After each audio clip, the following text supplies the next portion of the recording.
بسم اللہ الرحمن الرحیم۔ صحیح بخاری حدیث نمبر 4۔ آپ صلی اللہ علیہ وسلم نے وحی کے رک جانے کے زمانے کے حالات بیان فرماتے ہوئے کہا کہ ایک روز میں چلا جا رہا تھا کہ اچانک میں نے آسمان کی طرف ایک آواز سنی اور میں نے اپنا سر آسمان کی طرف اٹھایا، کیا دیکھتا ہوں کہ وہی فرشتہ جو میرے پاس غار حرا میں آیا تھا وہ آسمان اور زمین کے بیچ میں ایک کرسی پر بیٹھا ہوا ہے۔ میں اس سے ڈر گیا اور گھر آنے پر میں نے پھر کمبل اوڑھنے کی خواہش ظاہر کی۔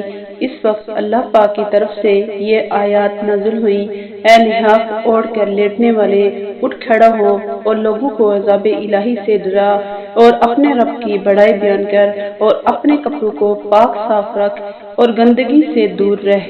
اس کے بعد وہی تیزی کے ساتھ پے درتے آنے لگی۔ اس حدیث کو یحییٰ بن بکیر کے علاوہ لیث بن سعد سے عبداللہ بن یوسف اور ابو صالح نے بھی روایت کیا ہے۔ صحیح بخاری حدیث نمبر 5۔ ابن عباس رضی اللہ تعالیٰ عنہما سے روایت ہے کہ وہ اللہ تعالیٰ کے اس قول لا تحرک به لسانک لتعجل به کی تفسیر کے سلسلہ میں سنا کہ رسول اللہ صلی اللہ علیہ وسلم نزول قرآن کے وقت بہت سختی محسوس فرمایا کرتے تھے اور اس کی علامتوں میں سے ایک یہ تھی کہ یاد کرنے کے لیے آپ اپنے ہونٹوں کو ہلاتے تھے۔ ابن عباس رضی اللہ عنہما نے کہا، میں اپنے ہونٹ ہلاتا ہوں جس طرح آپ ہلاتے تھے۔ سعید کہتے ہیں، میں بھی اپنے ہونٹ ہلاتا ہوں جس طرح ابن عباس رضی اللہ عنہما کو میں نے ہلاتے دیکھا۔ پھر انہوں نے اپنے ہونٹ ہلائے۔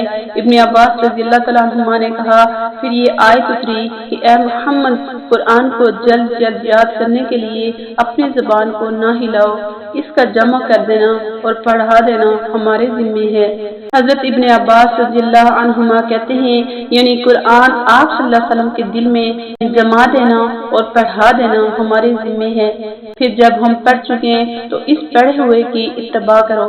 ابن عباس رضی اللہ عنہما فرماتے ہیں، اس کا مطلب یہ ہے کہ آپ اس کو خاموشی کے ساتھ سنتے رہو، اس کے بعد مطلب سمجھا دینا ہمارے ذمے ہے۔